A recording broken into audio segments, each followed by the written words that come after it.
प्रणाम। पिछली बार मैं बता रहा था प्रेम के संबंध में, तो पिछली वीडियो में बताया था जीवन में प्रेम को अक्षुण्ण रखने के लिए वाणी का संयम भी अत्यंत आवश्यक है कि वाणी मेरी कितनी संयमित है। जितनी संयम की वाणी होगी उतने प्रेम में स्थायित्व होगा। त्याग और संयम ये दोनों उसके पूरक होते हैं।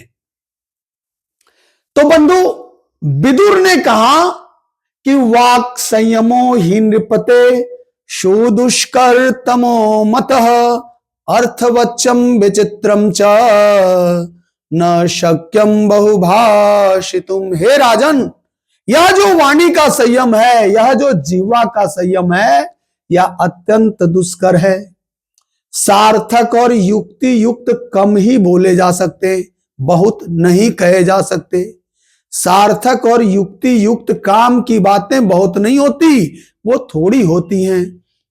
यह इसीलिए कहा यह बहु बदती सा फाल्गु बदती। जो बहुत बहुत बोलता है वह असार बोलता है, उसमें सार नहीं होता। इसलिए तो कहा सार सार को गही रहे और थोथा दे उड़ाए।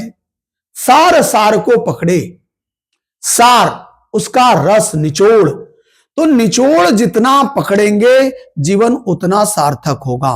ज्यादातर झगड़ा वाणी के असंयम से, अप्रभाव से होता है, अव्यवस्था से होता है।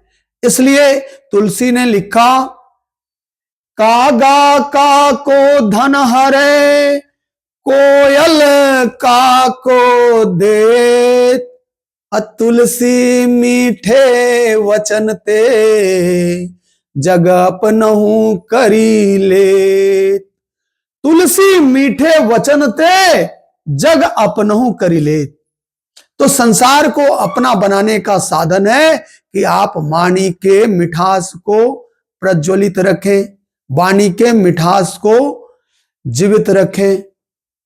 और वाणी के मिठास के अभाव में, वाणी की अव्यवस्था के अभाव में ही आप देखेंगे कि वाणी के अव्यवस्था के अभाव में ज्यादातर कलह हो जाता है।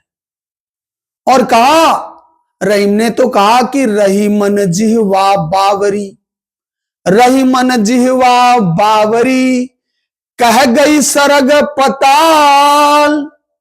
ये जिह्वा जो है वो बाबरी है, पागल है, और वो कह के कहां चली जाती है? पताल, और मतलब भीतर चली जाती। आपहु कहीं भीतर रही जूती खात कपाल। आपहु कहीं भीतर रही और जूती खात कपाल। तो इस जिह्वा के कारण ही व्यक्ति की दुर्दशा हो जाती है। इसलिए अपने वाणी को वेदों संयम रखें। वेदों में तो कहा मधुलकम, आपकी वाणी कैसी हो जी? तो मधु के छत्ते की तरह आपकी वाणी हो। जिह्वा मूले मधुलकम, आपकी जिह्वाग्रे मधुम और जिह्वा मूले मधुलकम, आपकी जिह्वा के आगे मधु हो, शहद जैसी मीठी वाणी हो, और जिह्वा के अंतरतम में मधुमक्खी का छत्ता हो, यानी कि इतनी मिठास भरी हो। आपके हृदय में इतनी मिठास हो, इतनी तत्परता हो, इतना प्रेम हो, इतना अनुराग हो, इतनी श्रद्धा हो, भक्ति हो, समर्पण हो कि जिह्वा ग्रे मधुम, जिह्वा के अगले भाग में मधु बसने लगे।